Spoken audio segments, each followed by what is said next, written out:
everyone, welcome to episode 10 of Nolzur's Marvelous Tutorials with RealmSmith. We're so excited for today's episode. We're actually taking the Zombie Beholder from the Dungeon of the Mad Mage board game, and we are painting him for you. This is the unpainted version from the non-limited edition, and I also have the pre-painted version that comes in the limited edition, as well as in the blind boxes from WizKids as well. But let's go through some tools first, and what we're going to need to complete the Zombie Beholder. Of course, you'll need the Zombie Beholder Mini. That's the unpainted one from the Dungeon of the Mad Mage board game. Awesome board game.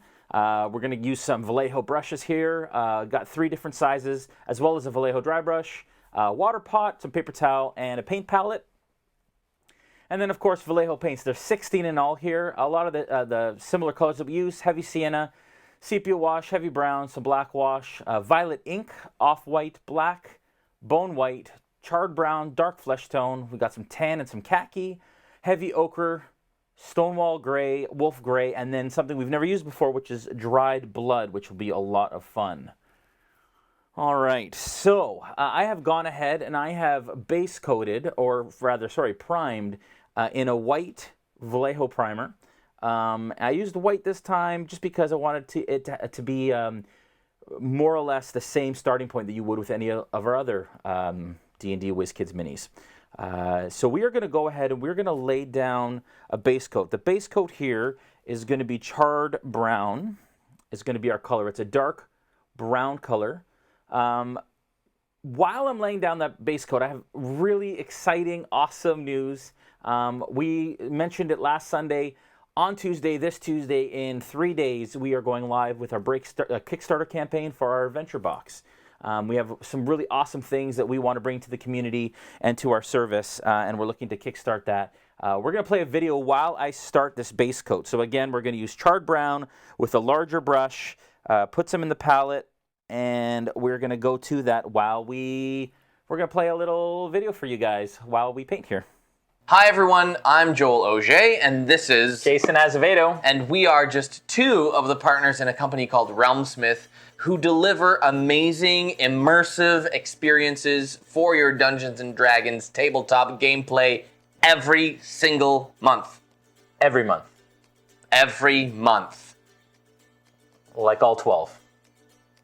All year long. So you might ask why we would kickstart this whole thing. In its current state, RealmSmith has been operating for, a year and a half, basically doing what we love to do and offering these boxes and shipping these boxes out. And we've learned a lot of lessons. But we've basically gone as far as we can on our own and with the resources that we've had up to this point. We want to take this to the next level. We want to make it better. We wanted to make it the best that it could possibly be. We really do want more people to find out about what we're doing, and Kickstarter obviously is a central place for a whole bunch of gamers. Yeah. We've seen countless tabletop games come to fruition through Kickstarter, a bunch of D&D based projects come to life. This is our first ever Kickstarter, and we're super pumped about being part of that community. In addition to that, we really believe that we're breaking Kickstarter with this new packaging campaign. What we've been doing for the last year and a half is mailing out an adventure box. Basically what that is it's a series of 6 boxes within an adventure that carry along a campaign throughout all of it. They're shipped in this black mailer here that you see, and it includes everything that you see at the table here. Over the last year and a half, we've built some relationships with some awesome partners, and we'll show you some of the products from those partners that we have in each of our boxes. The first is the Fat Dragon Games Papercraft. Basically, we have the Shattered Shield Tavern here that the first module takes place in. We have some WizKids minis, of course. We've got Kale, the bartender here. That is actually a Reaper mini. WizKids minis, we have a Dancing Girl. We have Violet, the maid who plays a huge part in the first module, no spoilers. We also have scented candles. This is the Blazing Hearth candle. We actually create these here in Toronto with a local artisan. And this smells like a fireplace. We have the Shattered Shield Tavern mug, which is part of the actual first module that you give to your players as part of the story.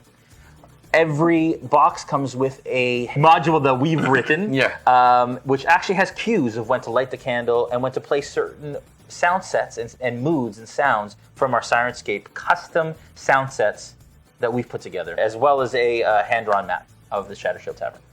Our idea for these modules is pick up and play. The purpose of our boxes is to allow the DM who's busy, who has a life, who has children, who has a family, to literally sit down and play as quickly as possible with as little barrier to entry as possible. So beautiful. So with that, we should introduce our new boxes.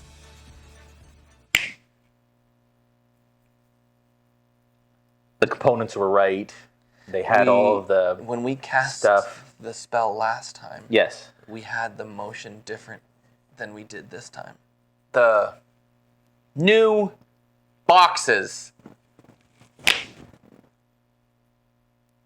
We kind of did the whole like whoosh, and then it happened. Is that the somatic? It's the somatic. It's the wah. Okay. Okay. I'm ready. Here we go. Here we go. Oh, here we go. It worked. Whew. All right. Well, this is it. We wanted to give as much value as we possibly could into our boxes. And we decided by looking outside of the box to create this brand new mailer that we can mail all of our boxes in each month. And as you open it up, what you'll see is within our prototype, there is actually a DM screen inside the box. It's in the box! Crazy, right? And so what you do is you cut it all out, and all these areas will be punchable, and you will punch it all out, and it will turn into exactly what you see in front of you here. It's a full DM screen with a bunch of tables that we like to use at our games. It's D&D 5e compatible. It's got an initiative tracker up top with these little markers that you can write your PC names in. There are markers for NPCs. There are markers for monsters if you want as well. And then there's this really cool, nifty, as it were, dice tower right in the middle of it. So you can roll your dice through it or whatever you want to do. There's also punch-out condition markers as well as initiative coins and things like that. So that is actually the value that we've added into the box every single month. As part of our initial goal, we want to make sure that we provide this DM screen. This is just a prototype. Of course, we want to be able to print it and tool it and offer it to monthly subscribers starting actually in January 2020. That we need a fulfillment partner. Currently, it's being done out of Tim's garage, as we talked about. And his wife isn't too happy about that. So we want to make sure that we're actually shipping on time through a fulfillment partner so that we're not doing it ourselves and we're able to focus on creating better content for all of you out there as well. In addition to our initial goal, which will bring us the DM screen upgrade and upgrading the items that are in the box, we have a bunch of really awesome stretch goals with the design and desire to actually bring the community together. And so check out our stretch goals. And then with the rewards, we have some crazy rewards. And our logistics manager, Tim, is going to kill us, really. But we weren't supposed to do this. We weren't, but we are because it's so cool and we're all about immersion. So please check those out. And they're in the same kind of vein as everything that we do at RealmSmith.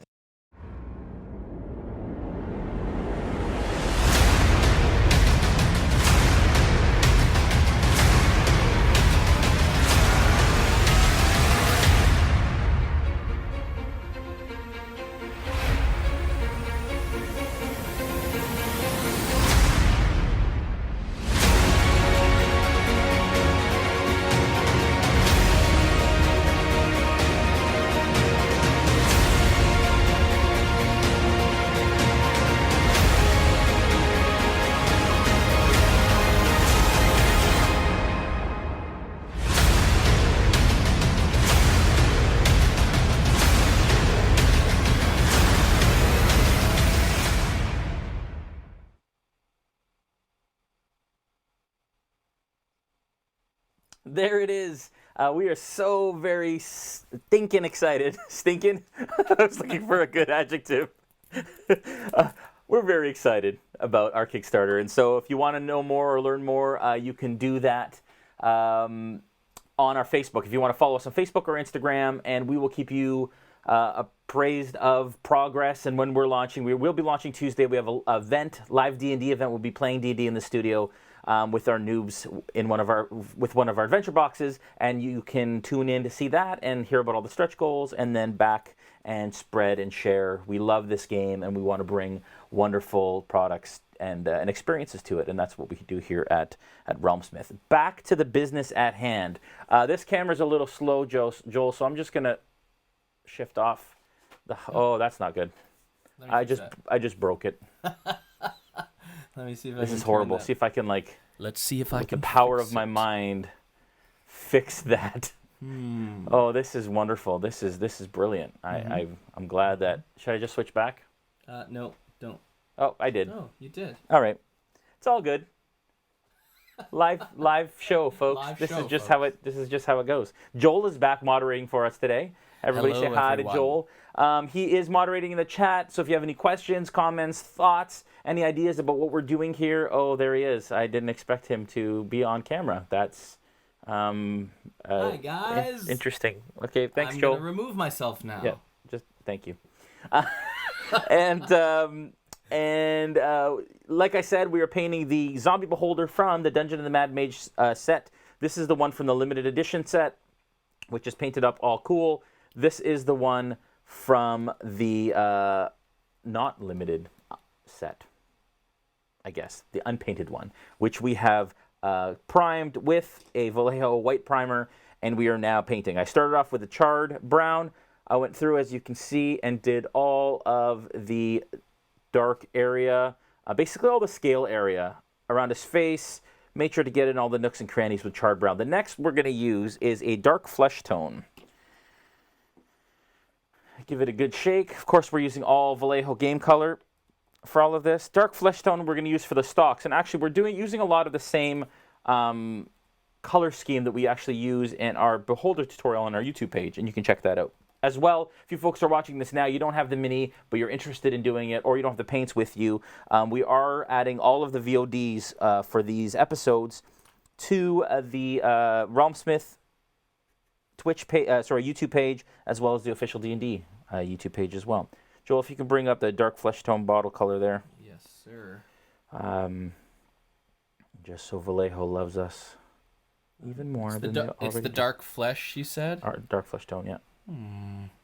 There it is.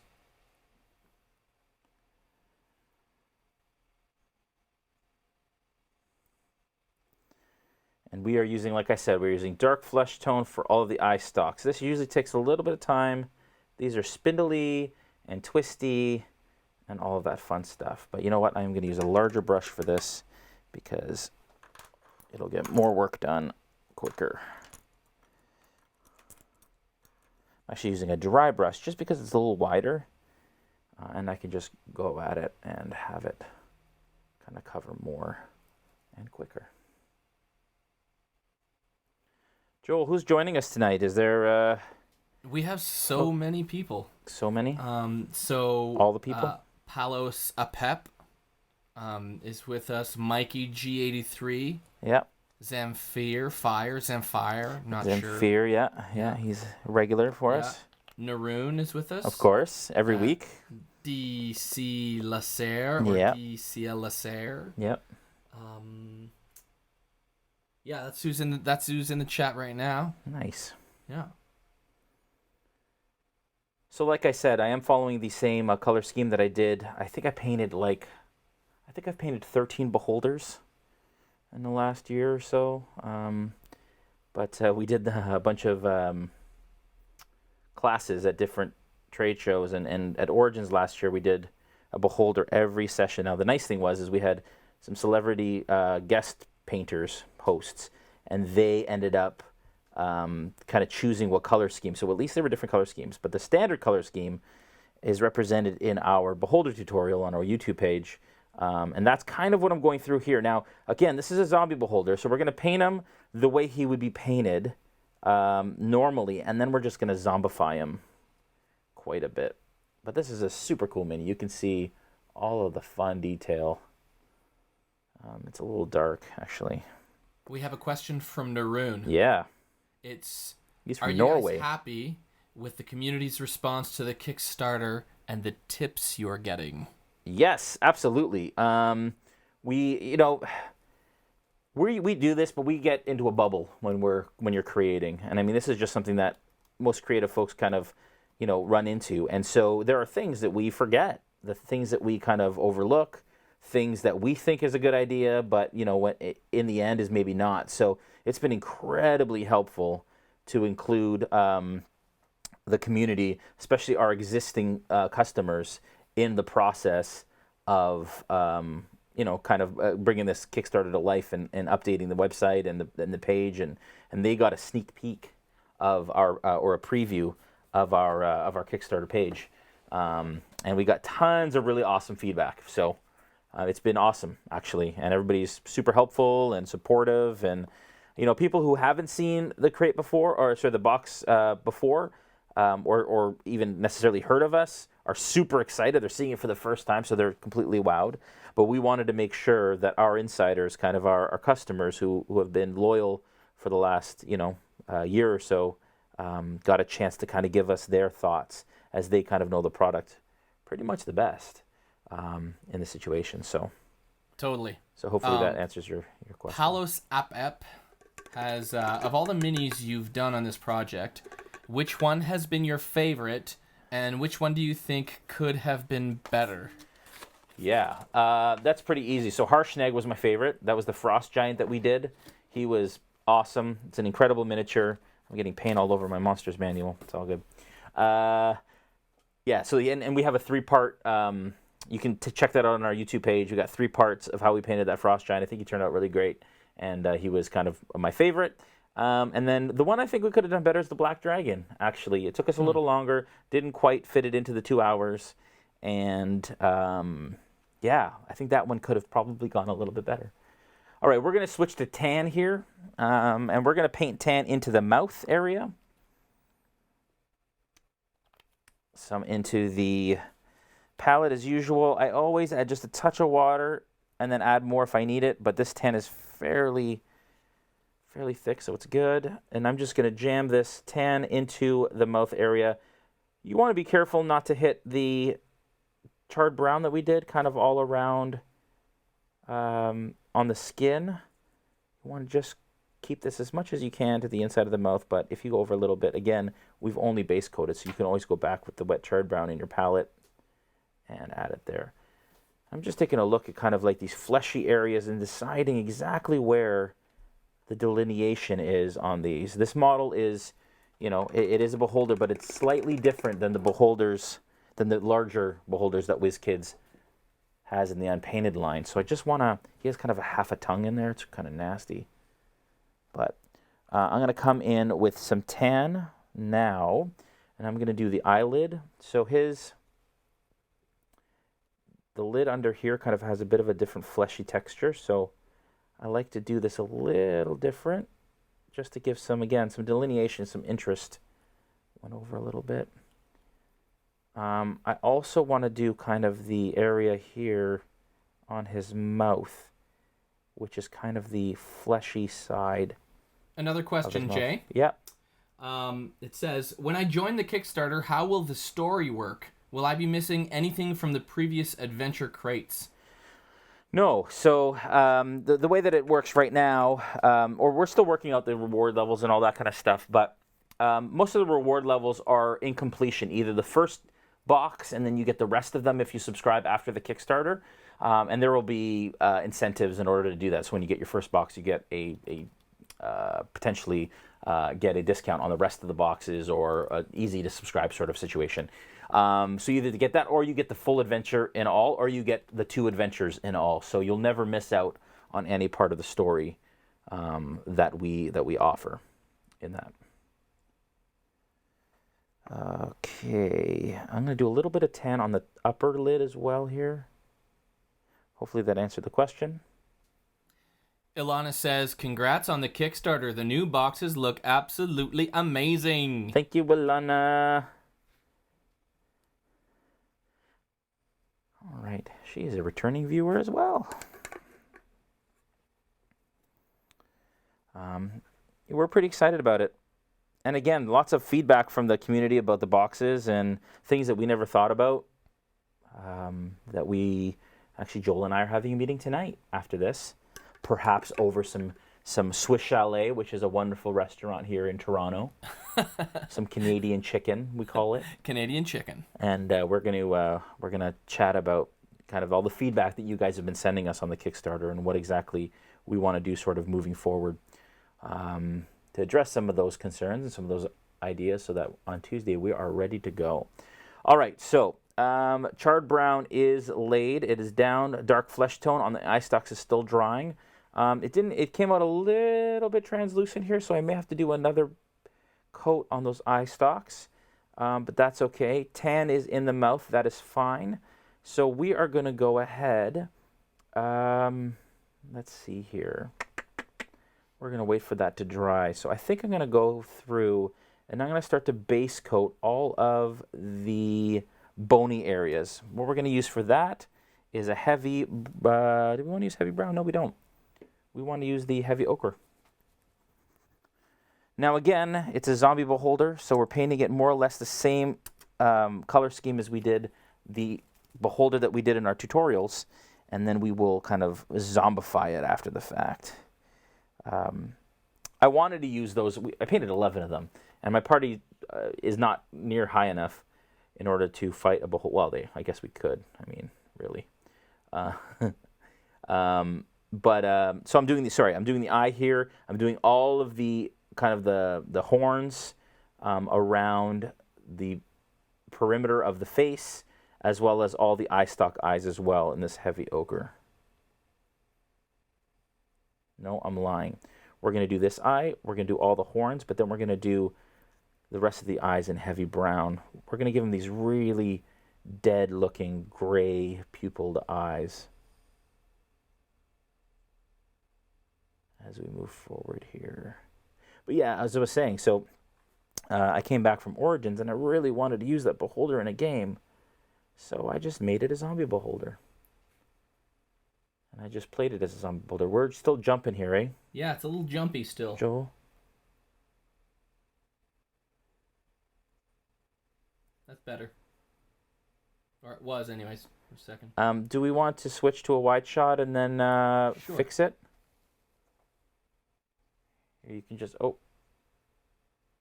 maybe hit the wide shot on. Yeah, there you go. Just while Joel fixes the camera.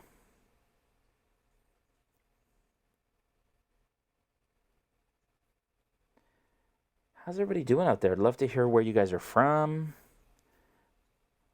Of course, all the regulars, we know where you guys are from. We've got Norway and some Canadians and Americans. Let's see if that worked. That's better. There we go. I'd love to also hear, we're also getting the coloration is a little different in here than it is in real life on camera here. The lighting's a little off, but that's okay. I'd love to hear. You'd love to hear. Yeah, I'd love to hear who out there has Dungeon of the Mad Mage, the board game, and who is enjoying it. Now, this is the board game by WizKids. They're awesome. I played, my son and I played a lot of the Tomb of Annihilation one. I have the Elemental Evil edition, and I haven't played a lot of that, but I heard it was good. That was the first one that came out, and then Tomb of Annihilation came out, and we've been playing that. And we're very excited to get some time to be able to play the Mad Mage edition because it looks awesome. We have the premium one and the unpainted one, so.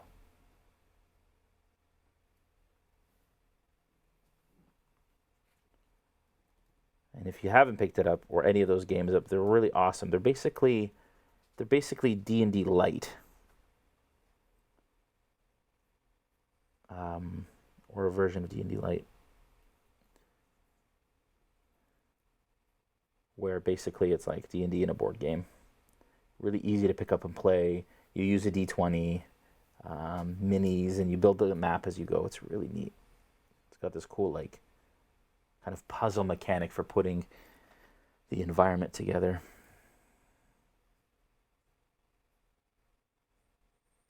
We're using heavy ochre right now, Joel, not heavy brown though. Oh, I thought I heard you say heavy brown. I was going to, well, we said heavy brown for the next part, which is going to be very soon. It's all good. Tomorrow night, ahead of our the day before our Kickstarter launch event, we are playing Order of Dragonsbane, which is our own live D&D group that we play on Twitch and YouTube. You guys can check us out tomorrow night on the RealmSmith Twitch, as well as on the RealmSmith YouTube. All right, now we're going to switch to heavy brown.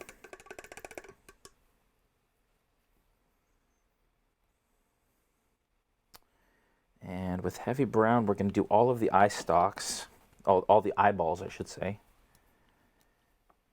Is the camera a bit better now, Joel? Yeah, much better. Okay. Patrick Stewart says... Patrick Stewart? The Patrick Stewart. Wow, that's I love the I'm trailer. Sure he's the Patrick Stewart from where he's from. Have you seen the new trailer for Picard, Joel? Yeah.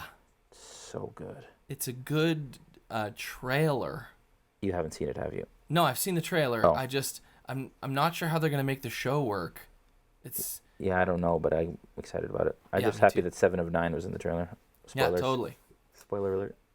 Truly terrifying. Imagine facing a beholder one-on-one. I'm unfortunately a Texan now, which I think means it's unfortunate for the beholder, given that he has at least one gun for every eyeball.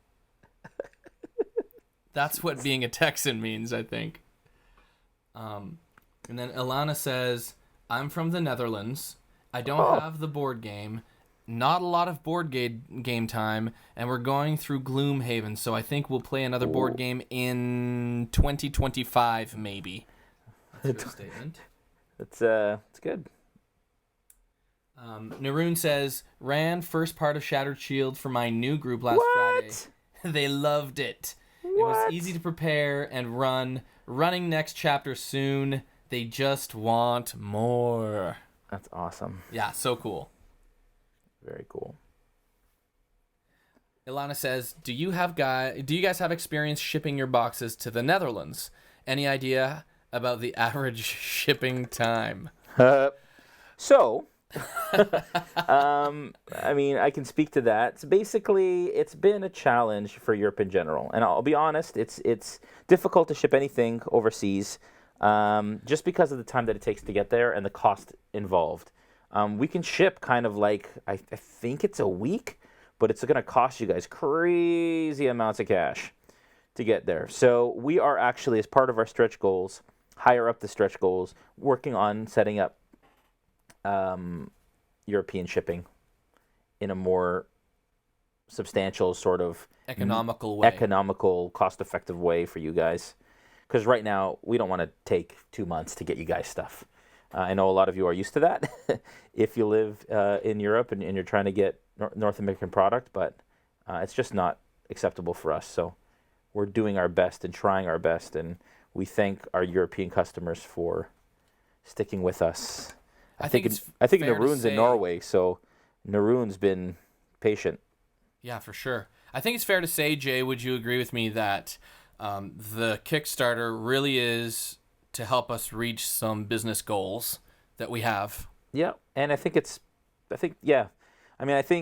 people get caught up kind of with the rewards and stretch goals and all this kind of stuff, but the reality is that Kickstarter exists to help companies do better and be better and do more things for the people who love their product, no matter what that is. So yeah, I would absolutely say that is an accurate statement, and is why we're doing it too. Like, we want to be better. We want to take RealmSmith to the next level, and we'd rather have the community help us than to go and get funding or whatever the case may be. So, because you guys have a vested interest and we're all doing this together, and we wouldn't be doing this without you guys. So, Oh No to Cops says, first time viewer, where is the Kickstarter page? It's not live yet. Kickstarter will be live on Tuesday, but stay tuned. You can follow us, though, on Facebook or Instagram at /RealmSmithTV for information, and then we will all our socials are in that little square right here that you guys can check out as they come up there. Just take note of the socials, and you'll You will see. Naroon says, cost me about $50 to get a ship to Norway, and it takes about 2 weeks. Totally worth it. Okay, there you go. That's commitment. I love it. I know, that's amazing. Then Ilana says, Naroon, oh, that sounds promising. Looking forward to the tavern. Yes. Yeah, it's great. Patrick Stewart says, I thought the title of our channel name, because it's RealmSmith, he thought it was The Real M. Smith. Which is hilarious. It's a funny story. And the reason it's a funny story is because when we were trying to get our Facebook domain, there was a guy called The Real M. Smith who wouldn't give up his Facebook thing. So we ended up having to go RealmSmith TV, which is okay too because we do live streaming and stuff. But it was just funny because we really wanted that. We really wanted that domain, and he wouldn't let it go. All right, so sorry, what? M. Smith. Anyways, I have no idea. Okay, but he's real, and exists, and he's not a big fan of what we do. Apparently, What I'm going to do now, actually, is I'm going to take black wash. And I'm going to wash the charred brown areas as well as the dark flesh tone areas. And this black wash, for those of you that aren't familiar with washes or how washes work or are new to painting, washes are designed and formulated to give depth to your miniature. So what it's going to do is I'm going to basically brush this black wash on my miniature, and it is going to go into all of the cracks and crevices and add shadow and kind of stay away from the higher edges where we don't want that shadow to exist. I'm going to stay away from the tan and the heavy ochre areas because I do not want those to be washed with black because we are going to wash them with sepia a little later. So this is going to go on all of the eye stalks as well as the charred brown areas. And I mean, you guys can, just because we're doing the zombie beholder here, doesn't mean that you guys can't use the same technique on other beholders that you have as well, or other monsters who are similar in color. Or you can even paint over if you wanted to. And actually, WizKids has asked us to maybe do some videos of how you can enhance the pre-painted miniatures in their blind boxes with paint, and how that might work and function. That's cool. When are we gonna do that? Well, we're kind of doing that now, because there is like I said, this pre-painted version. This is the pre-painted version on the right. This is our version on the left. And so this pre-painted version will be. You could do it with that if you wanted to. You could easily pre-prime the pre-painted version, and do that. Now I am being careful as well not to hit the eyeballs of that heavy brown that I have on there. I am just washing the eye stalks, and not very heavily either. You don't want to obscure the detail or darken it too much, but we're just bringing down the color just a touch.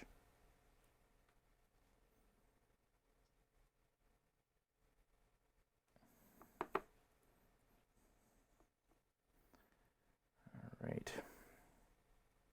And then this always takes a little while to dry, so we want to make sure. Naroon asks, is the board game and blind box the only place to get this undead beholder? Yes. So the blind boxes, and the Dungeon of the Mad Mage. Now with the blind boxes, it's very rare, so it's actually quite hard to get.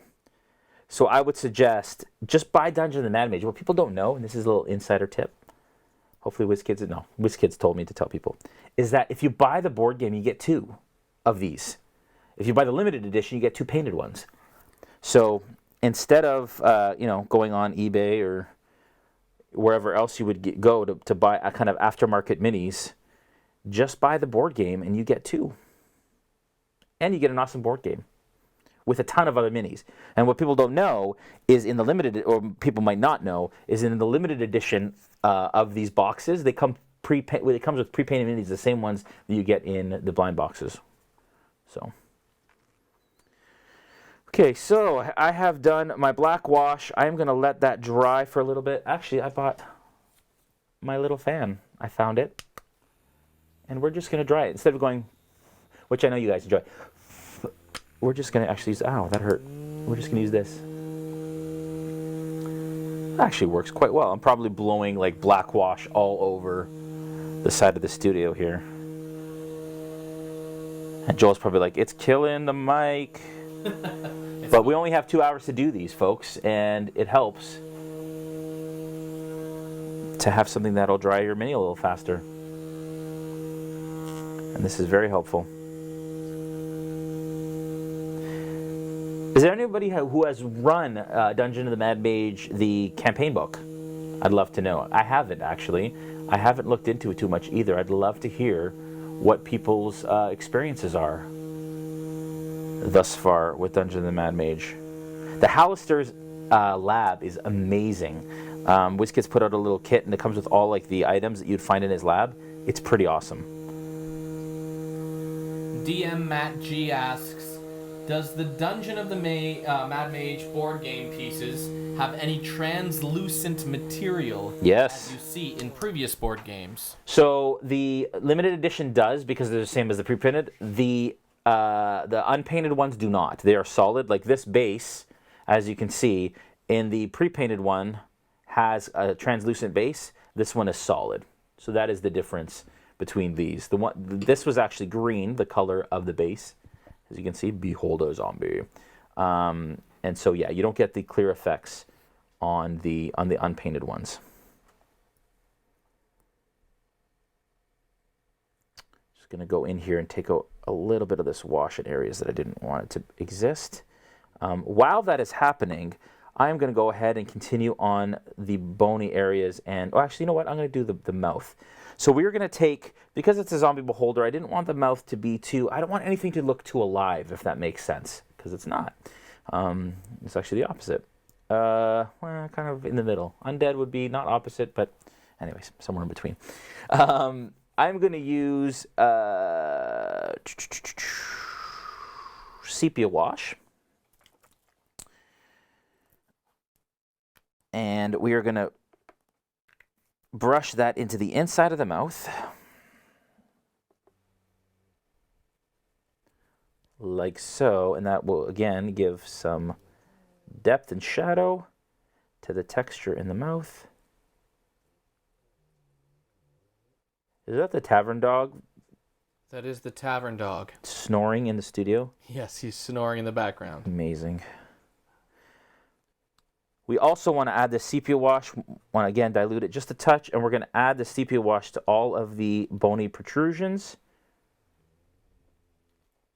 that border the beholder head. Can I say beholder head? Because I mean, it's all a head, so it doesn't really have a head. Although he has stalks in the head, but like, is it his body? Is his head his body? Do I call it a head or do I call it a body? These are the things that keep me up at night. Do they keep you up at night? Yeah, they really do. For real? Yeah. So, and then sepia wash on the tan, on that lower lid, as well as on the eyeball. And we're also going to go sepia wash on all the eyeballs. We're going to use a lot of sepia wash on these, actually. Turinbar28 asks, how does a zombie beholder differ from a normal one? Oh, that is the whole undead thing. Yeah, it's a brilliant idea. Brilliant question. So, while we're waiting for this to dry, I'm actually going to put him over here, and then I'm going to set up my little fan like this somehow and jimmy him so that we can... Whoa! It like flew away. Did you see that? I put it down, and the power of it is actually moving the fan. That's not going to work.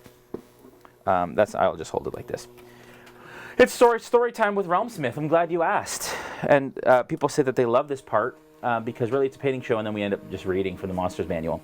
But the difference between... I almost totally cut my face with that. I saw that. Did you cringe for a second, Joel? Yes. Like, the talent. Yeah, big difference is, I think a beholder is like challenge rating 20 or really high. I don't remember offhand. But the challenge rating on a zombie beholder is only 5, which is great for mid-level party.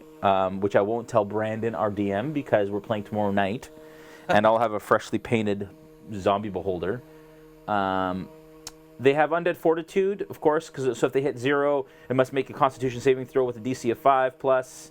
The damage taken, unless the damage is radiant on a successive zombie, it drops to 1 point instead. So it's got that same sort of undead resilience that that other undead do as well. I think their stats are less, but they still have the eye rays. And he uses a random magical eye ray, choosing a target that it can see within 60 feet. I don't even know if it's random. I think it's randomized as well on the main one. But they have the paralyzing ray, the fear ray, the enervation ray, the disintegration ray. If the target is a creature, it must succeed on a DC 14 dexterity saving throw or take 45 force damage. Eesh. If this damage reduces the creature to 0 hit points, its body becomes a pile of fine gray dust. Wow. Do you hear that? Like, most of our party, Joel, would be dead. Yeah. With The a graph would be 45. dead for sure. Wow. Love it. They're really cool. But yeah, they're just a really kind of subdued version of a regular beholder. Zenfir says the beholder is challenge 13 and the dead tyrant is 14. Oh, really? I thought it was... Why? What am I on? I think it's just because it's a super popular foe. You know what I mean? Obviously. Yeah, I just thought it was a lot higher than that. Wow. Yeah. All right. It is intimidating. This fan is actually working quite nicely. Okay. We are going to let it air dry for the rest here, and we are going to go ahead because the wash is dry on a lot of the eye stalks and the eyeball. It is not dry yet on the body, that black wash. We're going to let that dry some more because we're going to have to do some dry brushing. You do not want to dry brush over a wet wash. That is not good. And we're still getting really slow camera here, eh? Yeah, it's strange. It kind of pops in and out once in a while, and then it fixes itself. Weird. Okay. All right. So for the eyes, we're really going to bring the eyes out now and really brighten them up here. So we're going to use khaki. Give it a good shake. Now that is a slightly lighter, fairly light, fairly lighter. It's not even a phrase.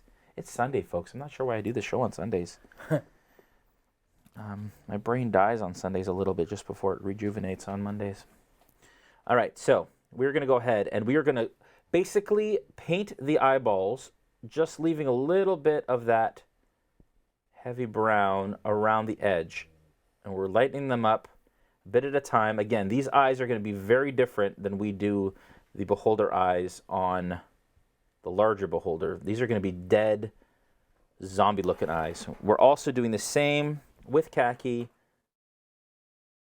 on the large eye, leaving some of that heavy brown in the recesses. I mean, this eye is also a solid eye, whereas the larger beholder has kind of like a sunken in eye to create the detail, which is really cool. And then it's got this clear plastic cover that goes over it. But look how that... It's really dark, eh, Joel? Yeah. I wonder if there's anything we can do about that. I can turn the light up, I think. Yeah, maybe we should do that. Okay, I'm coming. If we can. I mean, that is already a little lighter.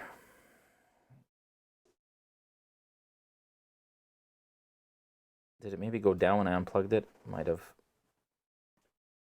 Everyone say, hi, Joel's arm. Oh, you don't see Joel's arm yet. That's significantly brighter. Well, if you pull it Still way dark. up, Look. it's because of the shadow of your phone. Is it? Yeah. See that? Hmm. You know what? You were right about the light. Just trying to get some better lighting here for you folks so you can actually see what's going on here. That's a bit better already. But yeah, maybe if we move it to the other side. Yeah. Or do you want to just leave it? Well, I can't really unless we go to break, can I? All right. No, that's okay. It's fine. It's good. Cool. That's better. Is that better, folks? Can you see that a bit better? I feel like... Yeah, I'm just getting shadow off of the...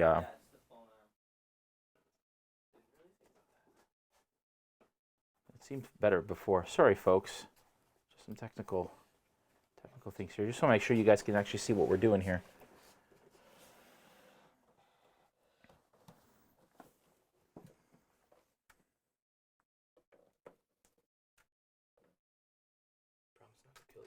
Thank you.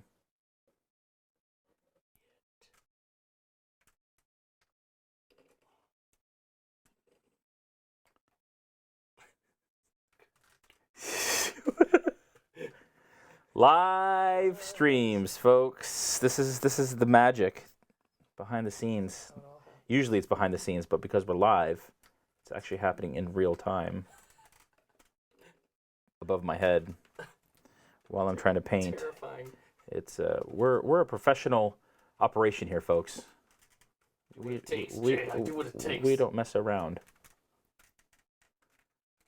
I just don't know why it's and now it's really super bright in that other shot. It's all good. All good, all good, all good.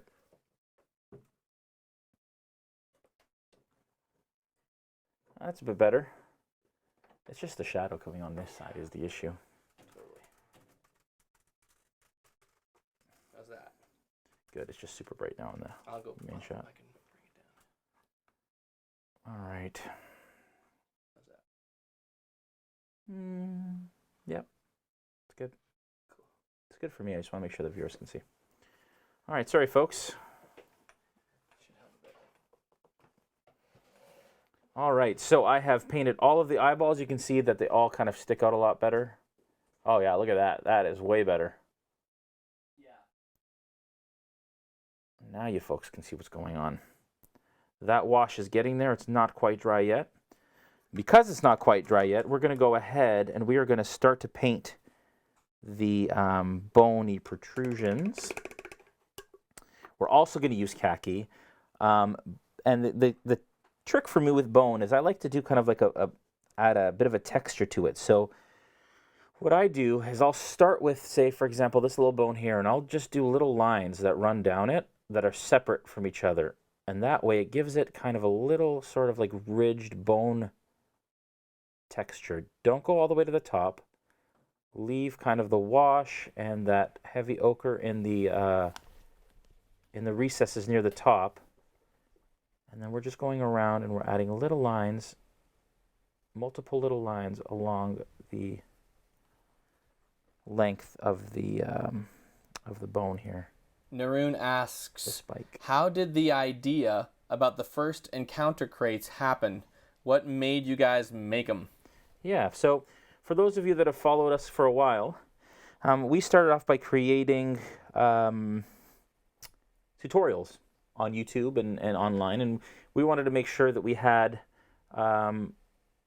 we enjoyed doing it, and we did terrain tutorials, and we did painting tutorials, and then one day we were sitting around, and we said, hey, how cool would it be if we sent everyone everything they needed to kind of follow along with our tutorials to their doorstep? And then that's kind of where the idea kind of was born, and then it progressed and it evolved from there to what we have today. At first, we were doing kind of random encounter crates where each month would be different, and it was a lot of work. First of all, those products weren't kind of persistent products anymore. And then we thought, how cool would it be to actually have like a campaign where we're building like an actual campaign world and all of that fun, crazy stuff. And then we said, well, let's start a campaign crate, which is where the adventure crates were born. We're also going to take khaki and we're going to put it along the teeth. We're going to do the same thing. The teeth are small, so it's a little harder to do with like separate lines. But basically, starting 3/4 of the way up the tooth, and you can already see how the colors are popping by adding this khaki color to all those areas. Mikey G83 says, are you guys going to do any more terrain tutorials? I really loved those, and it was how I first became aware of RealmSmith. Oh, cool. Yeah, we haven't done one in a long time. just because we've gotten so caught up kind of in the painting stuff. I'd love to. This table that we play at in our studio is a table that I built, and one of our most popular, I should say, videos is when we built the custom DM screen. And so I actually have footage of how I built this table, and we'll be releasing that soon. As far as terrain tutorials go, I'd love to do more. They're very time consuming, but if you guys want them, I think we should do some. I agree. We should definitely look into doing more. That's for sure. All right, so I am going to get tan now. Oh, it's still wet in the palette, which is great. That is a wonderful thing about Vallejo paint, I find, is that it stays wet in the palette much longer than some of the competitors do. Which one are we using, Jay? Tan. Tan. And so we're going to dry brush. For those of you that aren't familiar with it, you take a brush, you'll load it with paint, and then you wipe most of it off onto a paper towel. So there's basically just dry residue on that brush. And so basically you're depositing dry color residue, and if you're not careful, if it's wet at all, you're going to get streaks. Basically then you're brushing the tip of the brush over the areas that you want to highlight, and it's going to catch just the ridges like it is on here. So you can see it's just going to catch the ridges of the detail, or the highest ridges of the detail, like that. Well, he looks really scary like that. He really does. Oh, man. Just that dead eye in the middle. We're going to add this really cool, like, gray pupil. And so we're going to do this. You got to be a little careful. Oh, see, I just mucked it because it was too wet. If you have too much or it's too wet on your brush, you're going to get streaks. We don't want streaks. And the challenge is that the wash isn't totally dry, so I'm just being kind of ginger just to make sure that I get it done within the time that we have. What time is it, Joel? It is currently 5:52 p.m. Eastern Standard Time. Well, that is good timing, actually. We're doing okay. We are going to have no problem finishing this guy, folks.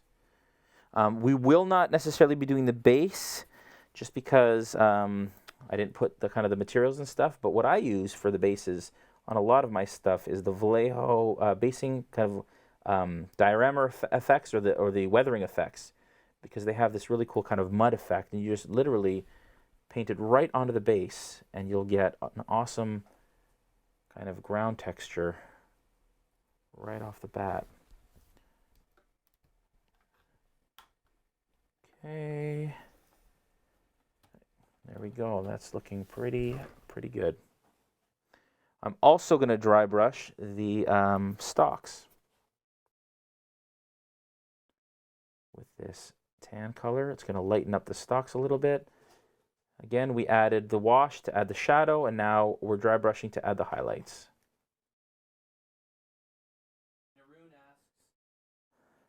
Naroon asks, do you have paid vacation during the summer in Canada, and how long is it? Oh, to live in Norway. Right? Man. So, yes. I guess if you have a full-time job, if you're on salary, we get typically 2 weeks. If you're lucky, you get 3 weeks, which I know you guys get like 6 months or something like that in Europe. That's not true. That's not true. But you get a lot of... Norwegians are hard workers. What's that? Norwegians are hard workers. Oh, very. Which is why they get the vacation they get in the summer. Yeah. 5 weeks. You guys get 5 weeks. 5 weeks. Wow. So cool. I'm moving to Norway. Yep. Setting have you shop ever been to Norway? in Norway. Joel? I have never been to Norway. I would love to go to Norway. Let's Me go to too. Norway. I've heard so many great things about it. Let's go visit Naroon. It's there are the most Teslas per capita of any country in the world. Really? Yep. See, I love it already. Okay, so Zombie Beholder head and dry brushing is done. Now, a little trick. This is one of my favorite tricks. A little trick that I used on the other Beholder that we did is that you take violet ink And we're going to put some in our palette here. And people are like, what are you using violet ink for? So it doesn't make a lot of sense on the Zombie Beholder necessarily. But what I do is I water it down. And then we're going to paint it onto close to the base of the eye stalks. When you do that, it makes the eye stalk kind of look a little raw, like it festers. It's festered. Now on a zombie, that wouldn't necessarily be the case, but it just gives it a little bit of delineation and kind of an interesting color scheme at the base of each of these stalks. So we're just going to do that, and it looks like kind of raw flesh. On a Zombie Beholder, that's fine too. That's an interesting idea from Ilana. She says, is it possible to choose a lower frequency for the subscription? I love all the stuff, don't get me wrong, but including the shipping, it does take my entire hobby budget for the month, and I know that won't work out for me in the end. Every other month would work much better for my situation, as it frees up the other month's budgets for other hobbies and crafts. That is a really interesting idea. Yeah, interesting. Because the products are as they are, it would be an interesting exercise to take a look at that from a business perspective. Totally. To find out if actually we can have, trying to get light here under my camera. Yep. That looks good. Yeah, it's getting there. I'm going to add some of this purple onto the lid, under the eye, because that'll add a really cool kind of color. We're just bringing some color in. I'm adding some purple ink, violet ink into the mouth, around the tongue area. This is basically like he's got like a tongue in his mouth, of course. Where else would his tongue be? Be weird. That is like, it's like half a tongue. It's so gross. I'm also adding some of this violet ink onto the side fleshy areas, and that's going to give it a really cool tone. And then we're going to paint some dry blood ichor kind of all through it. But yeah, this purple really gives it wow, a cool sort of tone in some of these areas. Brings a little bit of color to it. Maybe we should make that a stretch goal, Jay. Like, what's that? Different subscription frequencies. Yep. Yeah, it's definitely something we should consider. I mean, we talked about like 6-month kind of subscriptions, and we are, one of our stretch goals, you guys are hearing it here first, other than the people who got the preview, that one of our goals is to do encounter boxes where, you know, if you get the crate, you can add an encounter box as an add-on. Maybe we add those as kind of like a separate item that you can purchase as well. So it's not necessarily all subscription based. All right, so I am liking how this is going. I'm a little afraid to go bone white on these eyes because they already look pretty dead, and I don't want them to look too light. I am going to bring it one level higher, but what I'm going to do is, instead of going straight bone white, I'm actually going to mix it a little bit, or maybe I'll use Stonewall Gray. Let's see the tone of Stonewall Gray. I'll use bone white. So what I'm going to do is I'm going to mix a little bone white with some khaki and get a color that's somewhere in the middle. So it's a little lighter, but it's not quite.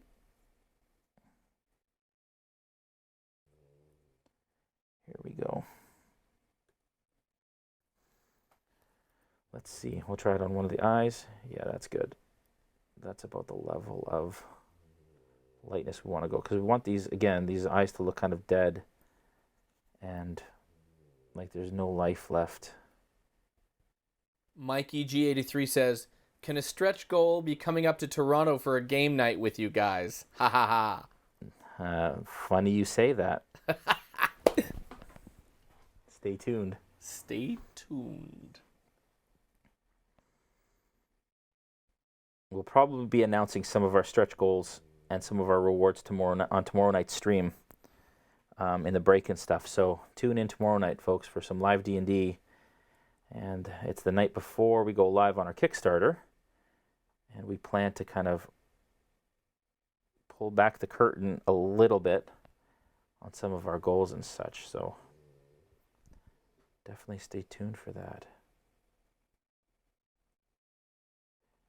Guess the question is, Mike, how much would you be willing to pay to come up to game with us in Toronto? Stretch. Single ticket, $75,000. 70 at least Canadian, which is like $30 American. Yeah, so I mean, really. $14.53 American.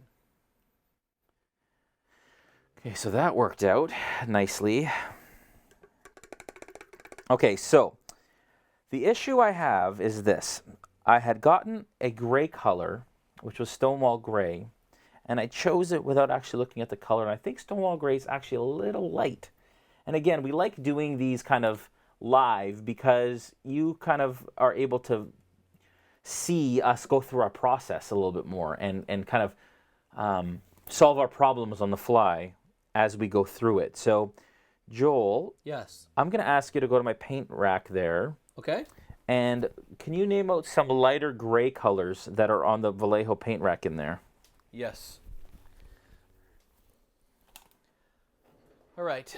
Lighter game air colors. No, game color, Game which color is colors. Yeah. So there's Blanco Calavera, dead white. I need gray. Yeah. Okay. You need gray. While Joel's doing that, folks, Ghost gray. hang on. While Joel's doing that, we're going to go bone white with a smaller detail brush along just the tips and the edges of the bones. Sorry, go ahead, Joel. Yes. I'm just trying to find the bone white here in the list. I do not see it.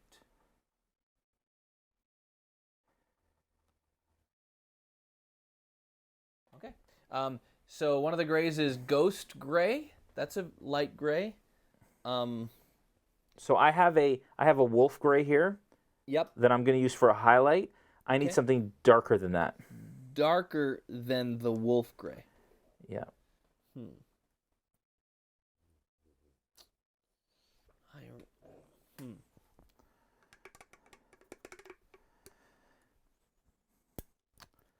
Okay, so I'm going to go ahead, folks. Now that that eye in the middle is really nicely kind of solidly painted, I'm going to go ahead and I'm going to add some sepia wash to the edges of it just to bring in that yellow color. If you look at the kind of colored version of the D&D artwork, it's not in the Monsters Manual, but it has kind of like this nasty yellow in the edges, and so we're going to blend that in using a bit of water and a sepia wash into the corner there. You can see what I'm doing there.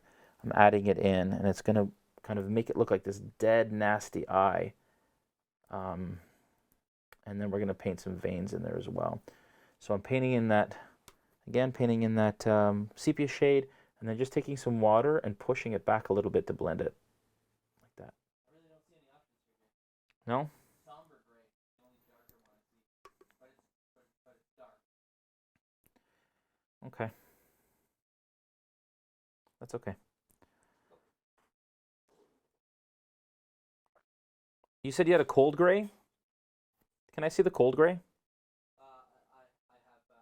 ghost gray. There should be a cold gray. If it's not there, it'll be on maybe on my hobby. Yeah, there isn't any cold gray bottle. Let me just look.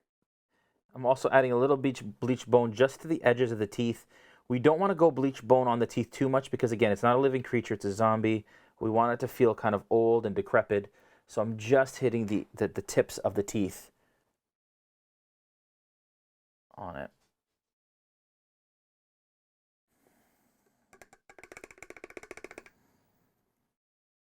Yeah, this sepia wash really did a lot of really cool things to this eye on the corner. So I'm actually going to go around and I'm going to add a little bit of it to each eyeball because it is freaking cool. Just going to go around the whole miniature on all the eye stalks and add some sepia.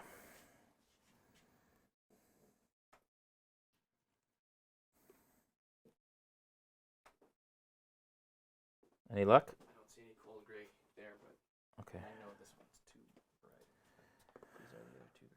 Oh, okay. Somber might work, and heavy blue-gray. Actually, heavy blue-gray is probably the way to go. Thank you. Give it up for Joel, folks. Woo.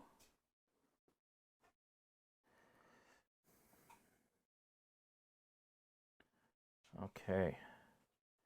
You guys, a couple things, actually. You guys should check out Destination Fantastic's Kickstarter. Cool travel show, nerd show that Stefan Picorni from Dwarven Forge and Satine Phoenix from Maze Arcana and Gilding Light. They are trying to launch a travel show where they go around the world and take you to fantastic places that inspire their D&D games. Kickstarter is currently live. Check that out. We'll have to support those guys. Yeah, it kind of is actually, I think, locations that inspired fantasy in general. Yeah. Like the genre of fantasy. Yeah. Yeah, it's pretty cool. Iceland was kind of their first destination. All right, this beholder is looking gross and mean. It is getting there. All right, so we are going to go to, and that violet ink really gave it some interesting kind of aspects to it. Okay, heavy blue-gray. Oh, you know what I did forget to do? I forgot to add a gloss varnish to the list of stuff. So we may want to get our hands on that too, Joel. Okay. Please, when you have a sec. Yes, absolutely. Just a few questions here. Yeah. Mikey G83 says, all I have is my sparkling personality. Spent all my money on Vallejo paints, WizKids minis, and soon to be the Kickstarter. Oh, nice. And then Turambar28 says, on smaller minis, do you concern yourself with the thickness of the paint obscuring details? Yes. Which is why pretty much every time I put paint to a mini, I dilute it. Almost every time. Naroon asks, is there a reason why you dry brushed before using the violet ink on the eye stalks? Yeah, because if I didn't do that, the violet ink wouldn't have shown through as much, because then I'd be obscuring it with the dry brush. And inks are a little different from a wash, for example, because they actually tint a surface rather than, they're going to tint the surface rather than, sorry folks, I'm just taking a look at what colors to use here, rather than kind of going into the recesses and doing what a wash does. So, okay, so really cool. Actually, that worked out. So I'm going to use a somber gray for the initial kind of circle of the eyeball. It's a little dark, but then we're going to go inside that with a lighter gray color. But this will give it a bit of a kind of an outline on the iris there. Are there more questions, Joel? Not at this moment. Okay. You need that gloss, though, don't you, Jay? Yeah, gloss What's it varnish. called? Gloss varnish. It'll be Okay. along the top there on the right side of my rack. So yeah, folks, I'm just going through. What I like to do is I like to start in the middle when I do kind of an eyeball on a beholder, and then start with the dot and then move around until it's large enough to where it is. If you start kind of with the outline of it, I find that you know it's easier to make a mistake that way. But I am going around, and actually it would be very doable to paint the larger beholder in this color scheme with these eyes and make it look like a zombie beholder as well. So these techniques can be used on larger one. If you don't have one of the smaller zombie beholders, then the larger ones would work too. There we go. Okay, all of the gray is done on the smaller eye stalks. Now, for this, because it's a zombie, its eyes are going to kind of be rolled back in its head. So very carefully, because I love the way that this eye is turning out, I'm going to be really careful when I do this. But I'm basically going to paint an eye that is looking up, rolled back in his head like that.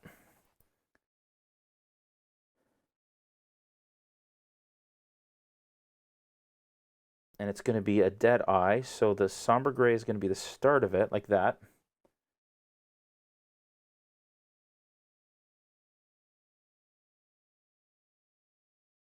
guys can kind of see what I did there. The camera's acting up again. And then I'm gonna use the heavy blue gray that I had. Thank you. And I'm gonna paint that in the middle of these circles so that it looks really like a dead eye, like that. Oh.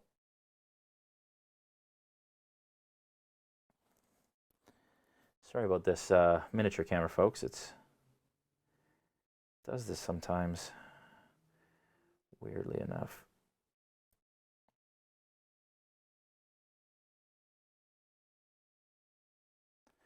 But again, I'm just adding this blue-gray,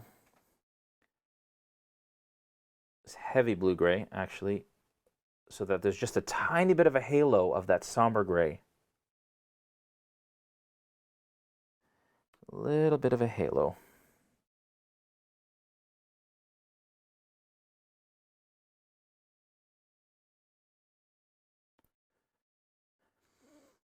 And you're going to get that really kind of dead eye. I should have made all of these eyes kind of googly and rolled back in all of these stalks. That would have been cool. Never thought about that. Like, none of them are quite working and focusing. That would have been really good. If you guys decide to do that, let me know. I'd love to see what you guys come up with. I don't understand why this is doing this, Joel. Yeah, not sure, Jay. Super strange, man. It's all good. It goes away, it comes and goes. So it's very strange. It's very strange. And then we're going to go ahead in the center eye and do the same here. Again, leaving a slight halo around it.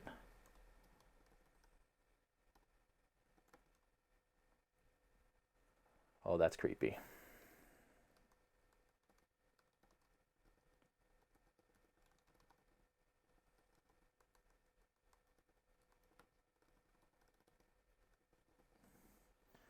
Okay. I think I'm going to leave that there. The only thing I'm going to do on these eyes, other than what we've already done, I wonder if I like switch it and then switch it back again, Joel, if it'll... Yeah, try that, Jay. It might mess up the shot for a sec, but... Oh, there you go. There you go, sure enough. Okay. Wow. That is disgusting. Yeah, it should be, right? It should feel like it is just gross. So we're going to go in with some off-white, which is the lightest color we're going to use, and we're going to use it very sparingly.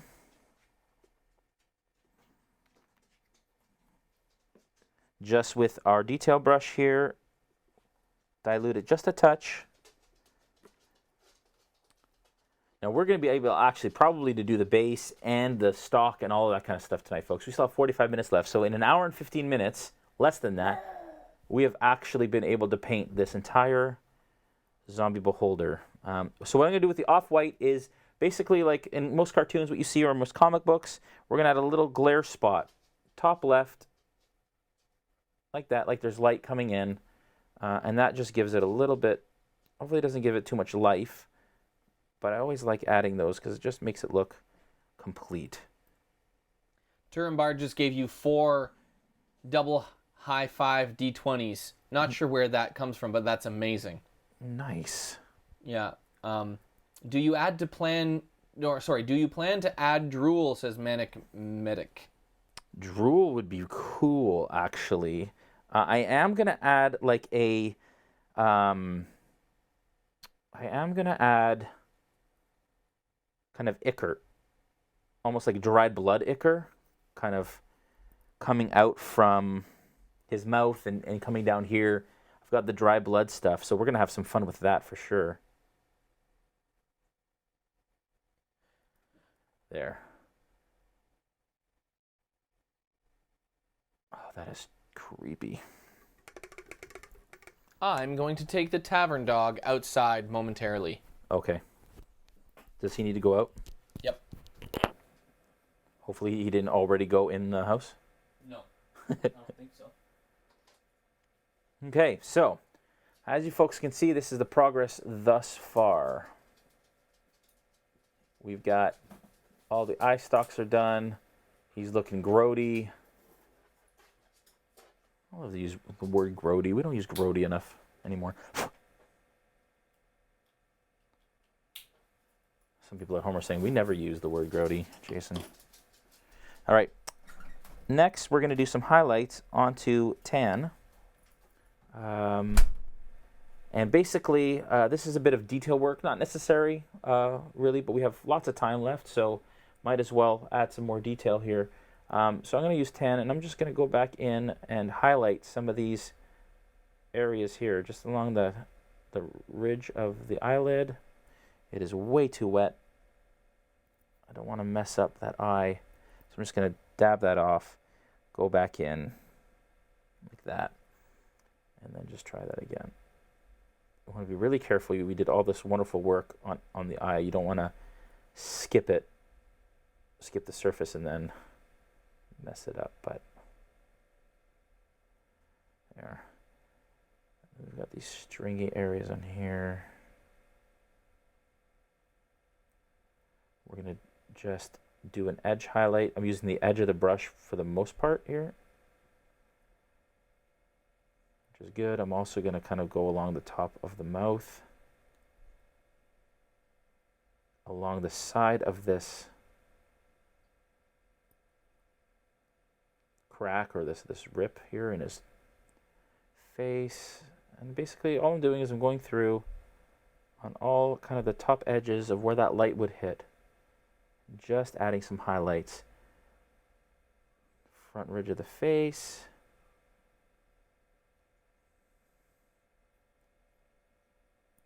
It's kind of cool to go in here on top where the bone meets the face.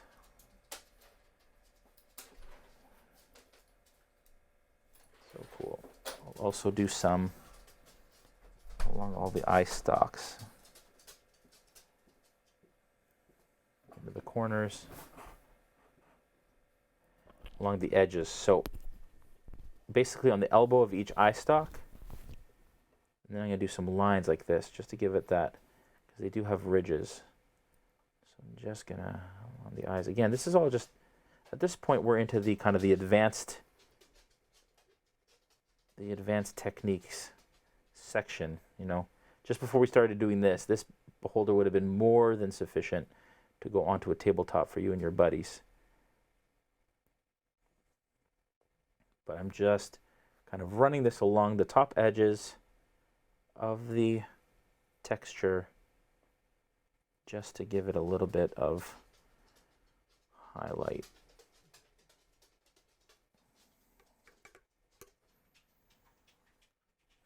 Well, hello, Bruno. Have you come to say hello to everybody? I'm going to mix a little bit of bone white in with this tan. We're using tan right now, Joel. Oh, yes, sorry. No problem. And we're going to go into the tongue here, and we're just going to kind of highlight the front edge of some of these areas. There's going to be a lot of dry blood in that tongue. Mostly because it's either M. Rots or Mr. OTS or Mr. Otts. Yeah.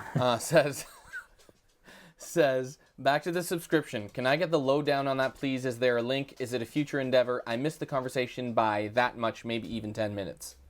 Yes. So you can absolutely check them out at www.realmsmith.tv. Haha, Mr. Otts. And you can check out our monthly adventure crate there. The URL is right there. But we are also launching a Kickstarter on Tuesday. If you want to wait a couple days and just to kind of take it to the next level and introduce our new box design, which is actually a DM screen. When you cut out the box, it has a DM screen with an initiative tracker and a dice tower in the middle. It's actually quite exciting for us. We're very, very excited about that endeavor. So that launches on Tuesday. And if you follow us on Facebook or Instagram at /RealmSmithTV, we'll keep you up to date on all of the stuff. Who's Her Face says, amazing job, Jason. Love your attention to detail and patience with your minis. You're very good at explaining to your viewers exactly what you're doing with every step. Thank you and well done. Ah. That was the cutest crooked heart you just did now, Jay. I know who's Her Face is. Ah. It's a special someone. It's Who's Her Face. What's that? No, I don't know who she is. Oh. That's her name. Thank you, Melanie.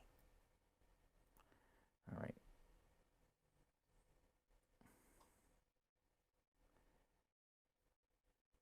It's very sweet. Advanced techniques. Yes. Turinbar 28 says Yes, advanced we are. techniques. We are seriously. We're going into overtime. We have so much time left that I'm just going into like. Yeah, it's only 6:20. Major detail mode. Like we're adding like all kinds of little. Like look at this bad boy. Yeah, that is mental. He's coming along. Easy techniques, folks. Though it doesn't take much. It really doesn't take much to get your minis to this point. This is a great way, actually, Joel, for me to do some zooming. I'm just realizing that. It's a good idea. Look at that. That's what I expect. The sound that he would make. Yeah. It's weird how they made a beholder look creepier than it was. Yeah, right? That's a good point. Creepier than it already is, yeah. All right. Okay, so that is doing very well. We are close. Now we're going to have some fun with some blood. We have dried blood. Wouldn't be wet blood because unless he just ate something, but this is dried blood. I have never tried this effect paint before from what's really thick, which is gross and wonderful all at the same time. I'm going to get a brush that I can stipple with.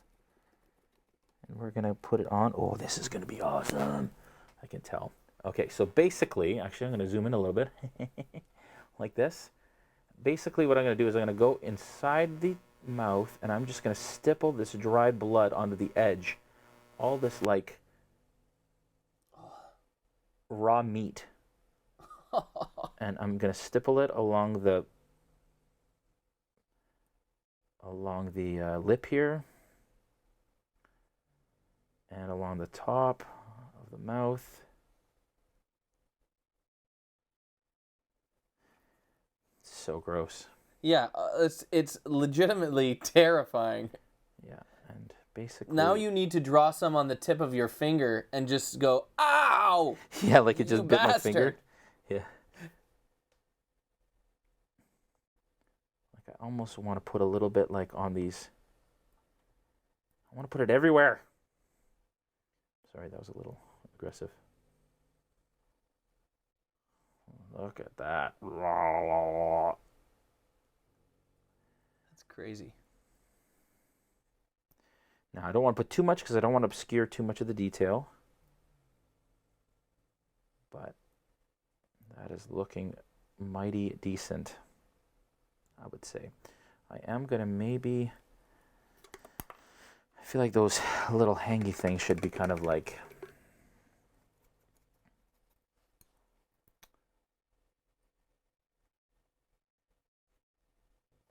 In fact, I think we should use this close-up most of the time. It's really good. Yeah, learning new things, folks, on the fly here. Okay, so we have a lot of time left. Like a lot. So I'm going to go ahead and I'm going to use the gloss varnish from Vallejo. We don't have that on the original list, but I am going to use it here. Basically, works like paint. I have to use a brush that I don't care too much about. And why is that, Jay? Why would you use a brush you don't care about? Just because I don't know how well it's going to come out of it. Because it's a bit of a different consistency. It's not a paint. I think it's still acrylic based. So it should be okay, but it is nice and thick. So what I'm going to do is I'm going to take this gloss varnish and I'm going to paint it onto all the eyeballs. And it's going to make them look wet and slimy. Like that. Glossy. And it's really gonna, and I'm basically gonna paint this anywhere where I want it to feel kind of wet and slimy and glossy. I mean, again, maybe Undead Beholder would be mostly dry. This is where that zoom is actually a problem. Oh, yes. Sorry. Thanks for the notice. The subtle reminder. The subtle, not so subtle. Subtle, not so subtle.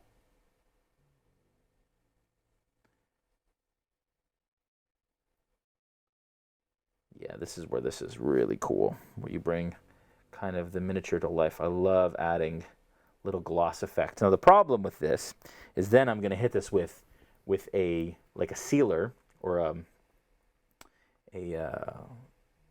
Joel, I'm blanking here. Lacquer, thank you, like a spray lacquer, like the Vallejo spray lacquer.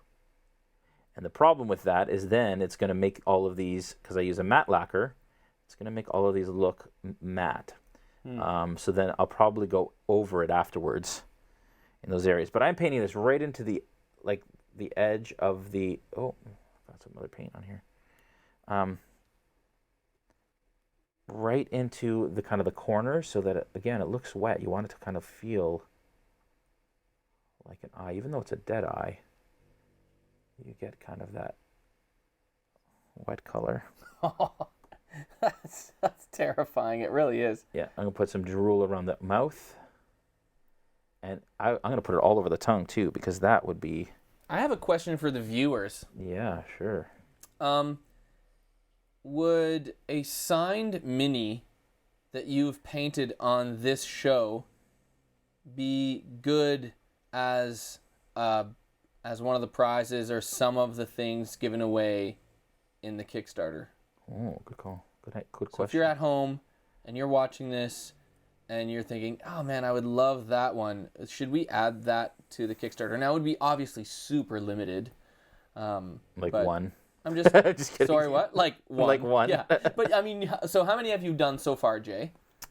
We're on episode 10. So, but, Yeah, 10. But it was, but this Frost Giant took 3 episodes. So, Wow. So 7. Okay. So there's 7 out there. So that means we could do 7.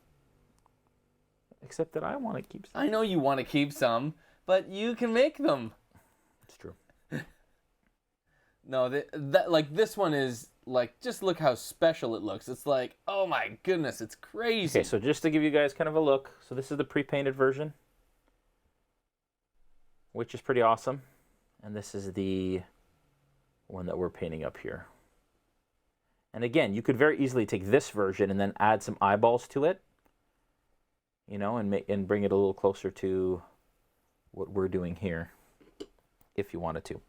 All right, so next we're going to paint the thing that holds it or whatever, the holdy thingy, the stand. We're going to just paint that black. Now, typically that would be in any other kind of WizKids mini, that would obviously be clear, but for the sake of this, we're probably going to have to do 2 coats. Careful not to hit the awesome work you've already done.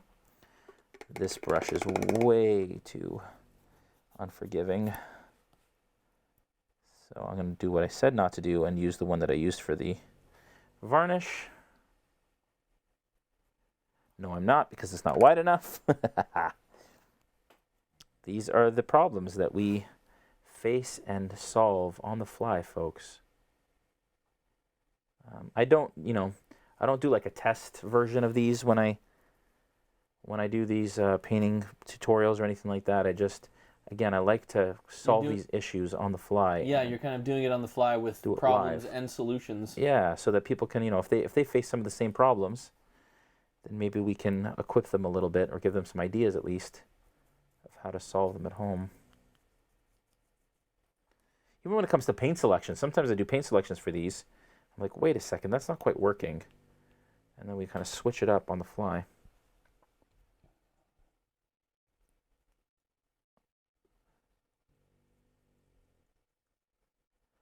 Okay, so that black is going to dry.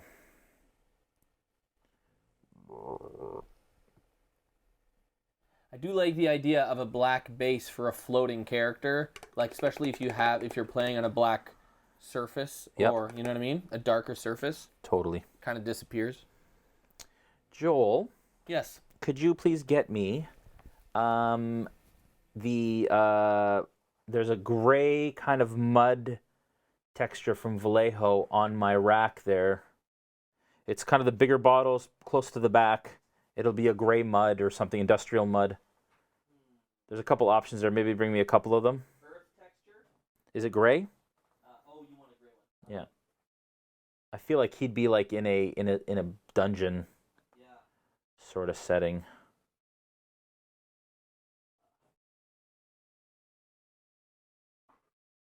Now we're going to have to do a couple coats on the black here. Again, if you're enjoying this, folks, follow us on Twitch. Follow the D&D Twitch, which if you're watching from there, you can head over to twitch.tv/RealmSmith. Follow us there as well. And check us out on YouTube as well. You can subscribe and hit the little bell icon, and you'll be notified anytime that we go live with the rest of our content. Yeah, so that's the thick mud. They didn't have the smaller bottles? I can go. Yeah. On my actual rack, like my hobby rack, there should be, I can use this one, but this is a big guy. Actually, I think this is a Merilith that we painted at Origins here. She was fun. I think that's on one of our channels that we did. There we go. Weathering effects. Really gray. Perfect. This is industrial mud from Vallejo. This stuff is awesome. It's a great way to kind of add texture to your base quite quickly. And I am going to do that. Basically, with these, it's just like paste that you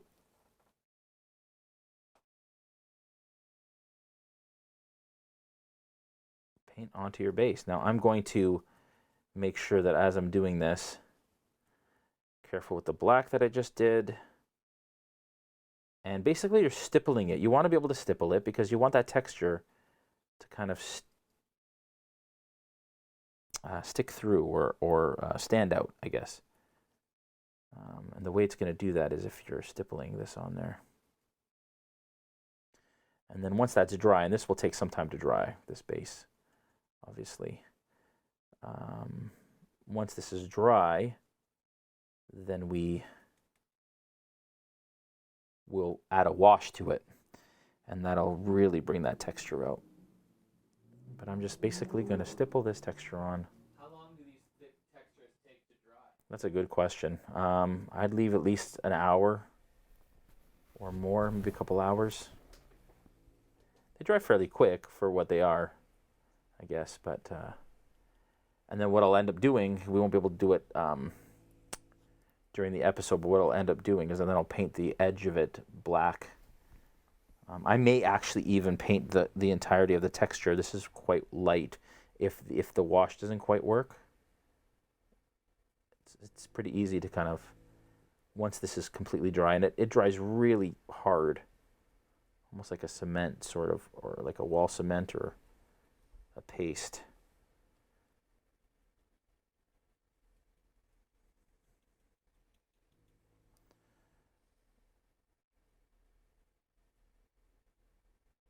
Okay, oh, careful. I'm starting to mix the black in here, which is difficult not to do, but it's okay. Make sure I don't put it back in with the black on it. There. And then what I'll do is I'll use a number of different washes too. I'll use like a black wash and a green wash and a brown wash and kind of mix in areas so that it kind of feels a bit more natural. Wipe off the edge so it doesn't dry rough on there. There we go. Well, I guess we'll see how long that takes to dry there. And then I will also do another coat of black on the stand. Let's put that down for a sec.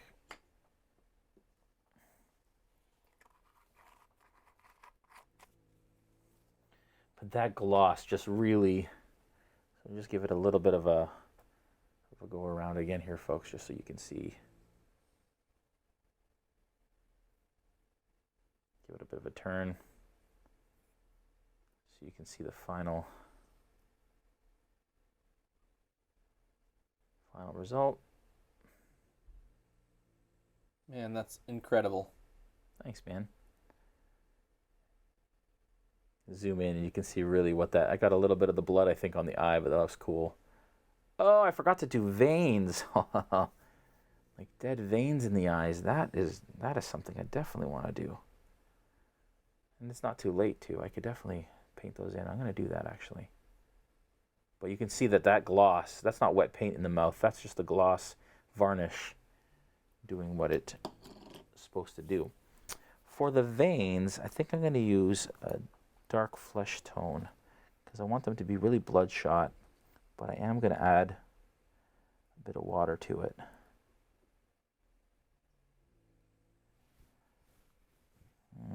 Let's see. Is this detail brush going to be enough? Yeah. Okay, so we want these to be really fine. We want to be very careful with them.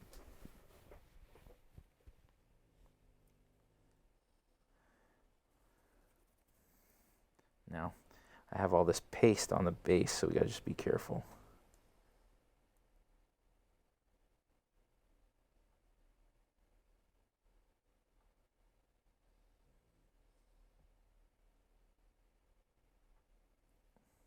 There.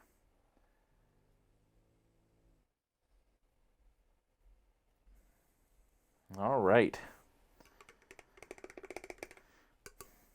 I think that's a wrap on the zombie beholder.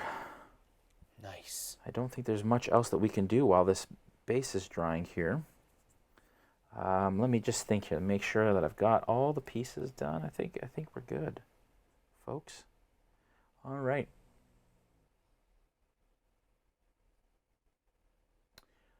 Joel, is my other beholder in there? I will go and look. Again, we'll give you kind of like a side-by-side of the pre-painted and our version.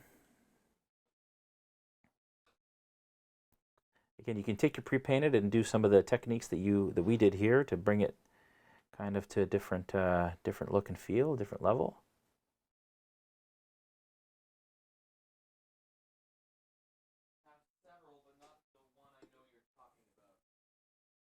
No way. Is it up on this shelf? Yeah, got it. Okay.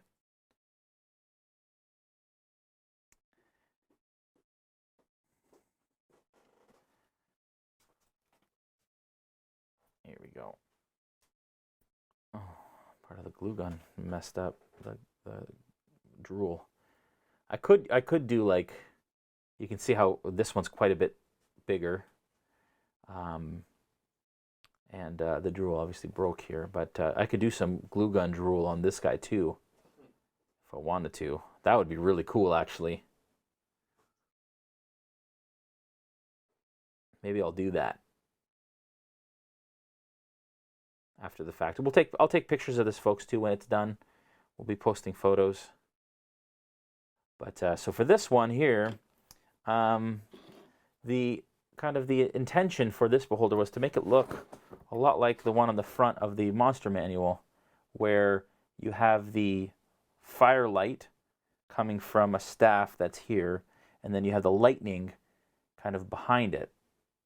And so what we did is I airbrushed this area and then obviously painted it afterwards, and then we did kind of the OSL lighting on that side. And you folks can check out this tutorial, again, on our YouTube. The link's in the ads here in a second. But that was one of the ones that we did some time ago. It turned out all right. But yeah, this is Louis here, and this is his not so fortunate cousin.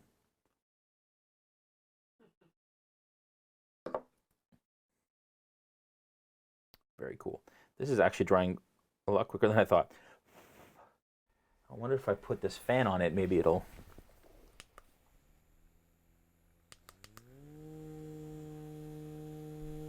We allow a lot of time for these, folks, and typically, that didn't feel so good.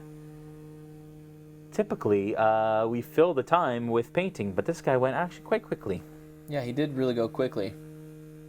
Guys, if you have any questions at home that you have for Jay and techniques and stuff, just feel free to put it in the chat and I'll relay them to Jay. Yeah, because we've got time. We definitely have time. Not sure why my fan has antlers. It looks like a reindeer. Oh. Sorry. Kind of defeats the purpose of having a fan if it's pointed at me, unless I'm warm, which I'm not. It's actually quite cool down here in the studio. Like I said, once this is dry, then we'll go ahead and we'll add a wash. I'll actually probably paint that whole base. Probably somber gray, actually. Or heavy blue gray. And then you can add little items on that base. That's a really large base, so you could see on the other beholder down there, we actually built up the base quite a bit with some sand and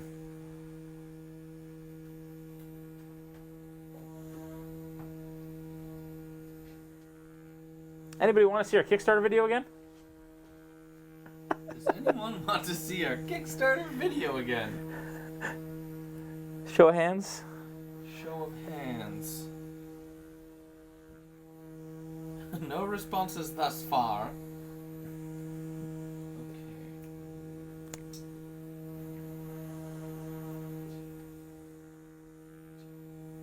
We have 20 minutes left? Yes, sir, we do. Nice.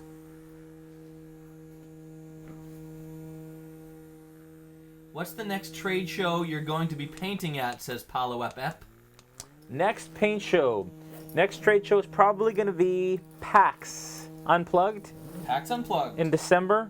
We are at a retail show. Oh, so we're at a trade show. So if you guys own stores and are at the Alliance Open House, I will be there. We will be painting. But we're doing Vallejo Masterclasses at PAX, I think, is the next one. Nice. And I think we'll have a RealmSmith booth. That's the plan. At PAX. And then after that, I want to say maybe GaryCon is the next one. Yeah, probably. Which we'll be doing all kinds of fun stuff there. One of our stretch goals includes a GaryCon private game, doesn't it? Oh, was I not supposed to share that? They can't. My mic's off, right? My mic's off. Is it? No, it's not. No, it's not. No. It's okay. I am so sorry. No, it's good. It's good. You heard it here, folks. No, I'm not sure they did. One of our rewards is potentially a chance to play at a private game at GaryCon. Oh man, I'm such a loser. It's all good. It's all good. They were gonna find out anyways. It's a day or two. I think, is this dry? Is this, oh, ouch.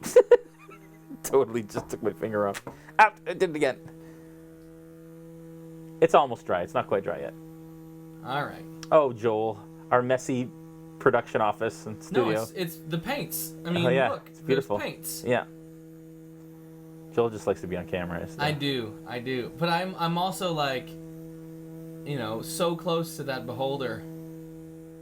It's scaring me. Maybe I'll go away. I heard nothing.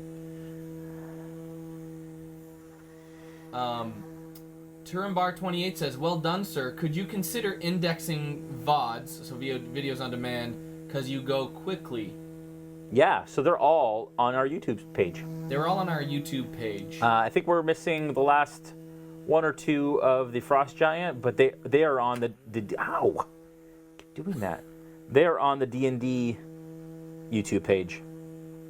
The official D&D page. So either on our page or on the official D&D page, you will find VODs of all of our tutorials that we've done for this series.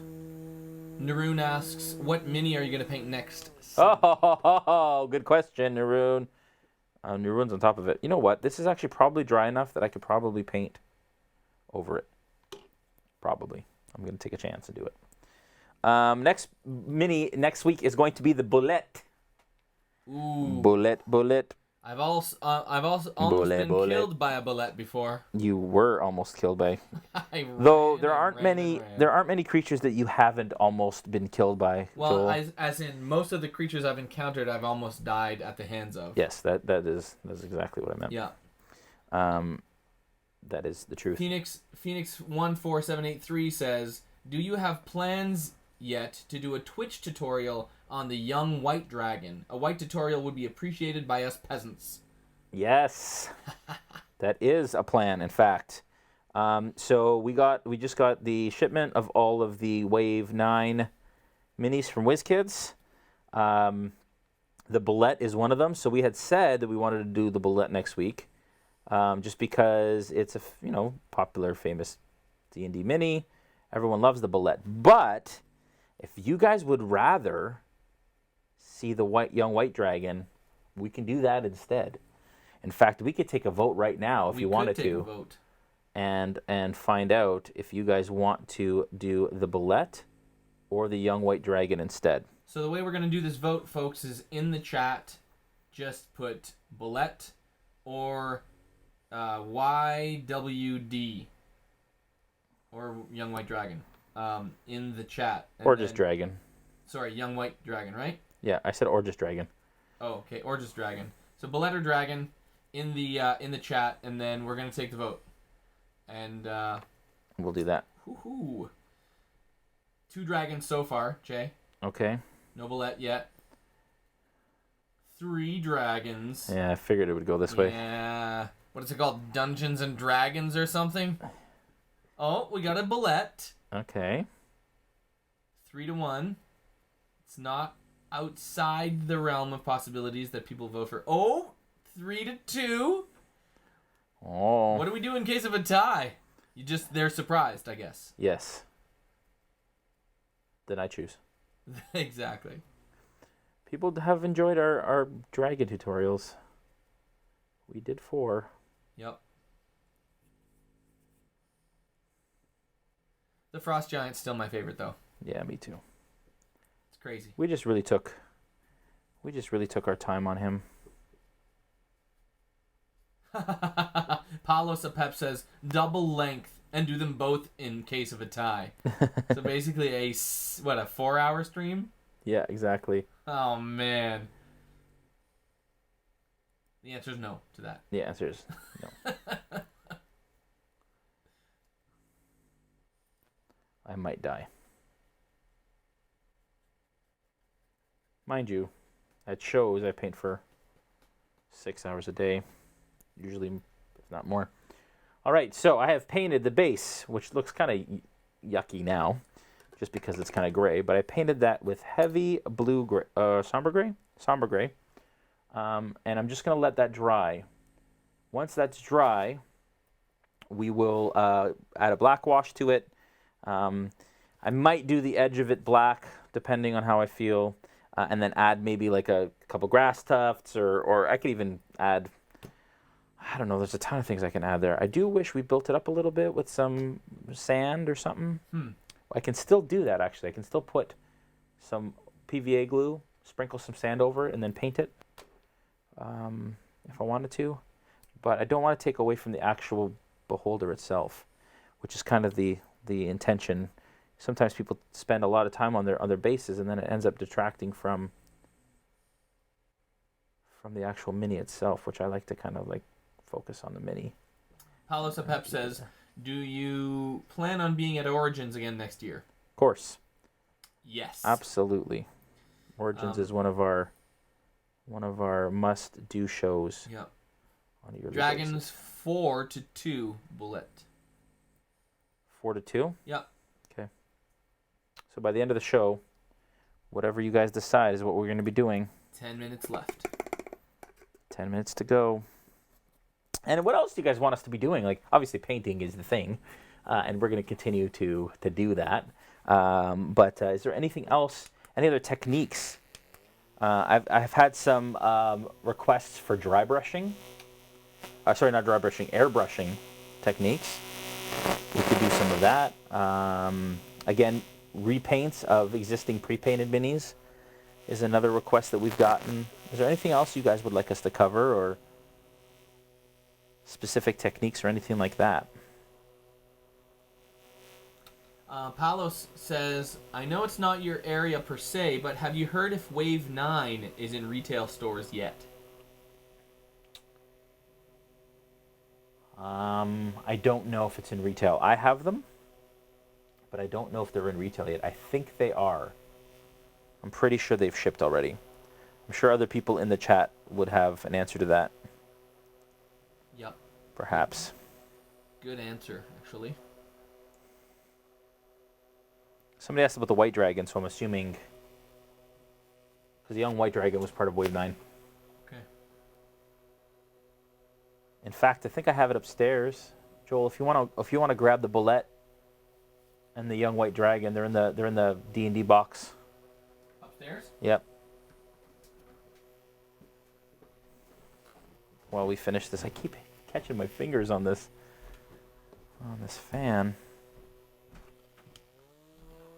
Turn it up, folks. Get it done.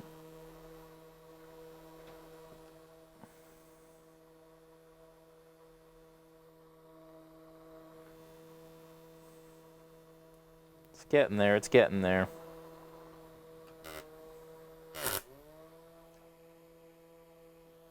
It's probably not good for the fan, I imagine.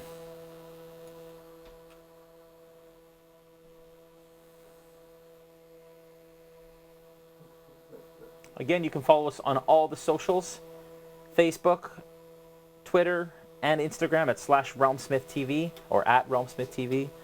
And then on YouTube and Twitch at RealmSmith.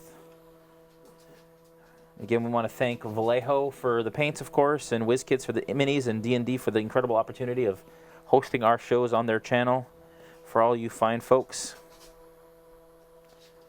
This mini fan, I suggest, folks, if you're painting, grab yourself a mini fan for times like this.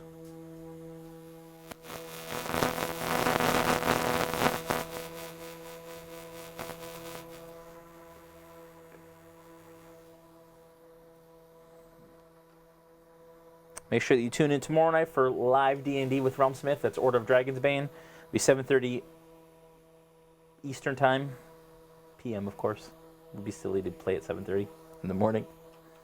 And then Tuesday night at 6 p.m. we're doing our Kickstarter live launch event where we're playing live D&D with our noobs. We're going to run them through part 5 of our Twist the Hand of Fate campaign box. Got them? And we'll also be releasing, showing videos and releasing information ahead of our Kickstarter campaign, just a sneak peek of some of the rewards and the stretch goals and all that kind of stuff. So tune in tomorrow night for live D&D with Order of Dragonsbane, and then Tuesday night for our live launch event. Don't know what platform we're going to do the live launch event yet. We got to figure that out, but okay. Zemfir says, love to see the female elf paladin from Wave 9. Okay. Ink and Ignorance says, Paladin, good afternoon. that's new, Joel. Sorry? Is that a new pronunciation for paladin? Paladin? Oh yeah, I said Paladin. I meant Aladdin. He wants to see Aladdin from the new movie. Is that like a righteous holy warrior that does Pilates? Yes, it's a Pilates doing righteous warrior. Yeah, no, other way around. Female elf paladin. Yes. Forgive me. Or Paladin, whatever. I mean, to each their own. Ink and Ignorance says, good afternoon, everyone. Hey, buddy. So Manic Medic 82 would like to say, effects please, drool, and source light. So I guess techniques on those things. Object source lighting, we can do that. Huh? Yeah. Bithtron says the mini looks great. Thank you. Manic Medic says dragon. So that's 5-2 now. I think dragon's the winner, folks. So this is the bullet, which is really super cool. It is super cool. We will do this at some point because it's got this clear effect for the dirt at the bottom. So cool. As it's like busting out of the... It's really neat. It's busting out of the ground like a bullet. Like a bullet. And this is the White Dragon. Oh, man. All right. I think White Dragon is it, guys. I think Oh, I'm it's gonna so make the call. good. I'll make the call. We are painting next week. We're painting the Young White Dragon from the WizKids Nolzur's Marvelous Miniatures unpainted Oh, line. dude, we totally just had like 7 votes for the bullet. No, we didn't. I'm kidding. Nice. Nice. But no, this will be fun. This will be fun. And then when it comes to object source lighting, let's do that. I will choose a mini at some point in the next couple weeks that we can do some object source lighting on. You know, that fan does wonders, man. This is almost dry now. Time is it? 5 minutes? Yeah, 5 minutes. Zemfir says, nice dynamic pose. I think he means on the bullet. On the dragon or the... I mean, both are great. both but, are great. Oh, actually, the dragon's cool too. But Yeah. the bullet's cool that it's coming out of the ground. Yeah, I love that. I love that it's coming out of the ground to attack. So cool. Yeah, maybe we'll do some object source lighting after the next, after the dragon and the bullet. So that's an area of contention with some people, Jay. What's that? That you choose to do object source lighting on certain miniatures. Some people just like, why would you do it? Because then you can't use them in all scenarios. What's your take on that? I do it sometimes because I feel like it. It makes me feel good inside. Yeah, like for me, yeah, I just first of all, doing object source lighting sometimes is scary, and the reason it's scary is because you're painting over areas that you've already painted well, and you're taking a bit of a chance doing that. I mean, with this beholder, it was kind of a showpiece, and a lot of people kind of like it. I think that when you're photographing it, I think it really like adds a cool dynamic to it. Yeah, depth to it. And a depth to it. You're right, in certain areas, whatever. But if you're doing a showpiece, if it's something you want to photograph and kind of show off on socials and stuff, I think object source lighting is a great way to do that, and kind of take it to that next level.